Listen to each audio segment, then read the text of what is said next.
Can we all agree that Riot Forge kidnapped League's lore to make it better?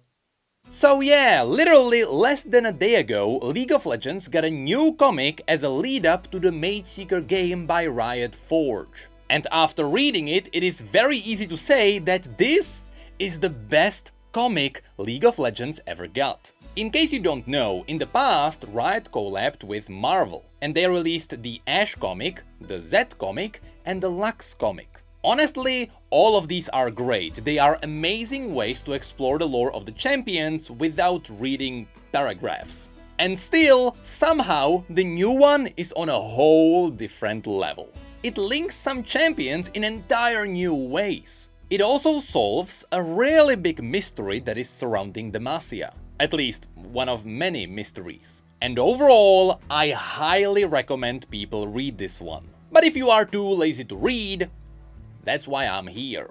So today we will go through the entire comic, and we will point out the important details and references which some of you may have missed. So, after a very long time, let's have a look at another one of League's comic books. This time, it is one about Katarina. The first scene of the comic begins in Stelkenmoor. At first sight, you may not even know where this place is, because you can't even find it on the map. But as you'll see, there are some hints about this later on. More importantly, it begins with the entire city being on fire with the text, "Noxus has changed for the better." I wouldn't expect anything less. This scene happens 7 years after the fall of Darkwill, with Darkwill being the previous Grand General of Noxus, who became known for being mad and slaughtering everyone. Which means that this is happening after Swain returned from the invasion of Ionia and killed him using dark magic. That's why it is mentioning that Noxus is better now. It is no longer led by a tyrant. However, there still are some rogue warbands who believe in Darkwill's reign. So that's what's happening here. These guys don't believe in Swain's idea of expanding their empire by absorbing the surrounding nations. Instead, these warbands want to slaughter everyone, just like the good old days. And because these warbands walk under the Noxian banner, not only are they deserters, but they are also betrayers of the Empire. Which is why Katarina jumps in to get rid of them. First, she assassinates the entire warband, and then she takes out the general. And in the background you may have noticed the statue. Of course, this is the statue of Avarosa, which revealed that this city is in the Freljord, close to the borders with Noxus. Anyway, after the general gets taken down too, Katarina reveals that on the orders of the Grand General, his family and military records will be wiped out. So it would be as if he never lived. And then she walks away, leaving him to die. The story then cuts to the capital city of Noxus 2 weeks later. And this is where Katarina starts giving us her backstory. So let's quickly sum it all up, because it will help with the rest of the comic. Katarina's mother ignored her because she wasn't really a noble woman material. Also, I believe that Katarina's mother was busy with the fact that Katarina's sister, the actual noble woman material, was turned into a monster. Yes, don't forget that Cassiopeia is Katarina's sister. And Katarina's father never accepted her, because he took in the orphan Talon and turned him into an excellent assassin instead. But that's also because after practicing with Katarina her entire life and actually turning her into a great assassin, he gave her her first target to eliminate, which was a lowborn Demacian who commanded an army. Katarina had a bit of an ego, and so instead of actually assassinating her target, she went after a higher value target, which backfired because with the general still alive, the army got back together and they walked on the Noxians, which resulted in heavy losses. So after that, Katarina's father couldn't really trust her anymore. And he also hired another assassin to kill her for her failure. Which failed, Katarina survived, and the reason why I'm bringing this up is because her father hired Talon to kill her. But all he managed to do is to give her the scar she has across her eye, because he realized that he wasn't good enough to kill her, and they both just awkwardly walked away from each other. So of course, in the next scene of the comic, Katarina references this as Talon appears for the first time. and she calls him brother. Now, on one side, I want to say that she said this because her father adopted Talon into the Dukuto family. But at this point, Talon's lore is so old that they can actually just retcon him into Katarina's brother. I would be fine with it, but just know that Talon is supposed to be an orphan from the streets. Regardless, that info doesn't really matter. Next, the two talk about the fact that Katarina's father disappeared 3 years ago. This mysterious disappearance was actually part of the League of Legends lore for many years. I'm pretty sure it originally dates back to the original Journals of Justice about 9 years ago. And then, after the universe was rebooted, it was mentioned in Katarina's bio, but it was since wiped out. So it's great to see that they didn't actually retcon it. Anyway, Talon argues that by law, Katarina should now be the head of House Dukuto. But Katarina argues back that's not what her father probably would have wanted. After this, Katarina pretty much lets the readers catch up on all the core lore. She reveals that Darkwill was mad with power, and even though Swain killed him with dark power no Noxian had ever seen before, she believes that Swain is by far a better leader. Even though Talon isn't really convinced. At the end of this scene, Katarina leaves to do another assassination job for Swain, while Talon waits in the shadows for her return. In the next scene, yet again, Katarina reveals some core lore around her. This is where she reveals that her father hired Talon to kill her. I like how this comic gives you the core lore so that even people who have no idea what's happening can read it. Anyway, on this assassination job, Katarina gets past all the Noxian guards, and she pulls out a magical lockpick to bypass an explosive that was hidden inside a lock. She even mentions that this lockpick was a stolen device from another region. Of course, she is referencing Piltover. And after this, she finally meets her target, War Mason Kogan. But instead of killing him silently, she decided to have a chat with him. And this is where the comic shines so much. Kogan is a veteran general who wants to face a worthy death, which means many Noxians died for his selfish reasons, which is why he is being assassinated. But killing him silently wouldn't be glorious, so Katarina decides to face him in a proper combat, which he accepts, and of course, he dies. In a really badass way. This is such a great fighting scene that's very quick, but it really sells what Noxus is all about. It is all for the good of the Empire. Next, Katarina meets with Talon in a tea house, and they argue whether letting Kogan have a fair fight had a point. Katarina argues that he deserved a proper death. He deserved to know he died for the Empire he believed in. But Talon believed that if he died quickly and silently, it wouldn't really matter. The conversation ends with Talon leaving, believing that he was right, after which the entire room explodes as something falls in through the window. It turns out to be an assassin, one that Katarina doesn't seem to match. Her opponent seems to know every one of her moves. And after a pretty one-sided fight where Katarina gets beaten, it is revealed that the assassin is Marcus Dukuto, Katarina's father, who's been missing for the last 3 years.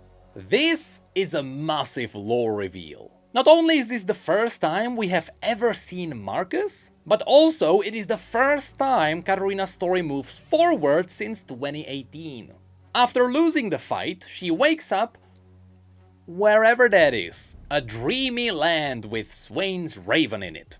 Or at least that's what it seems to be in her head. Because after she wakes up and everything snaps back together, it appears they are on a ship. Apparently, the entire time, Katarina actually believed that her father was dead. And Marcus revealed that he faked his own death using magic on purpose. He was asked to do so for the good of the Empire, so he could lead a small team to infiltrate the enemy, and to topple the Demacian king. But at the last moment, he was betrayed by Swain. At least, that's what Marcus believes in. Because apparently Swain changed the plans to ensure the mission is a failure. And Swain did it by replacing Marcus with Katarina. After this, the scene cuts to Demacia. As Marcus explains, all the recent missions Katarina had was to give her some spotlight, so he could then topple her and take out the entire family. In other words, Marcus believes that Swain sent Katarina to Demacia to die. Regardless, Katarina keeps going with the mission. She blends in with the Demacians and she manages to sneak into the capital city, where she was told to kill a crown guard, which is Garen's family, and the king. On the night of the assassination, she definitely doubted her abilities, but she kept going regardless. Originally, she was supposed to kill the king from range, but she knew she would be immediately spotted if she tried anything. So instead, she went with her own plan to get close and personal. Using her skills, she sneaked all the way to the Crown Guard estate. According to Swain, there was a Crown Guard who could become a great threat to Noxus. But before she could even get inside the building, the Crown Guard manor explodes and Lux walks out. She is the mage in hiding that Katarina was hired to take out. Marcus had suspicions that Lux's family knew that she was a mage, but if they didn't know before, they certainly knew now. Of course, all of this is running parallel to the Lux comics. This is happening at the point where Lux got locked in a room as Silas was being publicly executed. In the comic, she wanted to save him, and so she used her magic to break out, just as Silas told her. And that's what you can see here. This is another great reason why this comic shines so much. It makes the Lux comic even better. Anyway, Lux tries to escape, but because she doesn't actually want to hurt anyone, she gets captured. The guards want to kill her because she is a filthy mage, but they all get killed by Katarina first. Then, Katarina pretends to be Doreen, and she says that she was sent here by Captain Garen. I have to be honest, I love this so much. Of course, the plan works, and Katarina gets to be alone with Lux. And after this, yet again, Katarina starts a small talk to figure out what kind of a death Lux deserves. This is where Lux starts talking about Silas. And Katarina asks the question the internet took into its own hands years ago. You know Riot did this on purpose. I mean, remember the Lux comic covers? Anyway, through the talks, Katarina learns that Lux wants to stand for the bright future of Demacia. One without prejudice, even though she is a noble. She was even ready to stand against her own family and the entire country. In other words, she was a threat to the Demacian hierarchy. So killing her would be doing Demacia a favor, which is why Katarina let her go. And she even thought Lux would make a really good Noxian. However, Katarina was faced with a twist. Lux revealed that the king wouldn't appear during the public execution. Instead, he would be locked in his quarters because of the rising mage rebellion. The comic then fast forwards to the point Silas escapes the public execution. Of course, all of this happens in Lux's comic. And this comic even tells you to read the Lux comic for context. This is pretty funny, but also really amazing. After Silas broke out, the king was escorted to the nearest safe room, which is a secure place only the king can open from the inside. And Marcus insisted that once the king gets inside the chamber, they will be untouchable. Katarina knew about all of this because it was described in the mission's plans, which is why she got into the safe room first. Yet again, not only is this assassination amazing, but it also solves another massive mystery in League's universe. This is the first time we have learned how King Jarvan died. In the Lux comic, with the major rebellion going on, Silas walked into the king's quarters, happy to humiliate him, only to find him dead. And we never learned what happened. Well, now we finally did.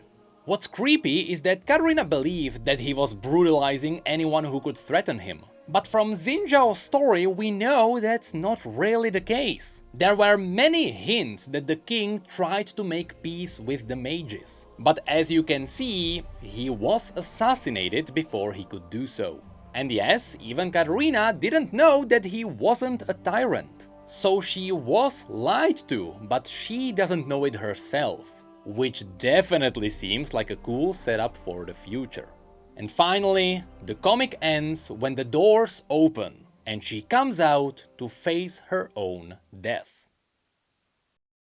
So, I think it's safe to say this is the best comic we have ever gotten. This solved so many mysteries while also setting up the game. Yes, even though Katarina was not revealed in the main roster of the champions in the Mageseeker game, I still wouldn't be surprised if we got to see her there. Also, I really do believe that there is more happening with Marcus. I don't believe that Swain swapped Marcus for Katarina for the plan to fail. I believe Swain knew that Katarina is better than Marcus, and that's why he did it on purpose. Also, as Katarina was waking up, it was revealed that Swain is keeping an eye on her using his demonic ravens. So he knows about everything that Katarina and Marcus are doing. Which probably means some really bad things for Marcus after talking crap behind Swain's back all the time. And let's not ignore the biggest twist that can happen. I almost forgot to mention that, yes, Marcus may actually be LeBlanc. This happened many times in the past. Whenever a character dies, there is a chance that LeBlanc may come in and use their bodies as puppets to alter politics of entire regions. This did actually happen in Demacia before. So if Marcus is actually LeBlanc in disguise, it would make sense why Marcus is trying to convince Katarina that Swain is bad, but it would also make sense why Swain is keeping an eye on them. LeBlanc is still Swain's biggest rival and they are fighting for the power over Noxus. But that's something that might actually be concluded in the game too. If not, this is a really good setup for the future. We can also mention that there were some tiny retcons when it comes to the main characters. In the past, Katarina was always the cold-blooded assassin, while Talon was more calculated. Here we can see that Talon is still the calculated one, where he really just follows orders, but Katarina became far more sensitive. Instead of being just cold-blooded, she actually cares about what's happening to Noxus, which is a side of her character which we have never seen before. Honestly, I do believe that this is absolutely an improvement. Katarina was the face figure for League of Legends for a very long time. Turning her more human and more interesting is good. I would see more of an issue in the fact that League of Legends can't keep the faces of their champions the same in any of their media. But most importantly, after reading this comic, is Garen finally going to meet Katarina? In the core universe, their relationship was totally wiped out of all the stories. Over 5 years ago, Garen and Katarina had a bit of a spicy relationship. But after all the great retconnings, that part just disappeared. And currently, it is only canon because Legends of Runeterra is referencing it, as well as Illaoi and Swain with their voice lines. But in the stories, right now, Garen and Katarina technically never met. So, is the Mageseeker gonna do it? Is it officially going to ship Garen and Katarina? If so, that's an instant 10 out of 10.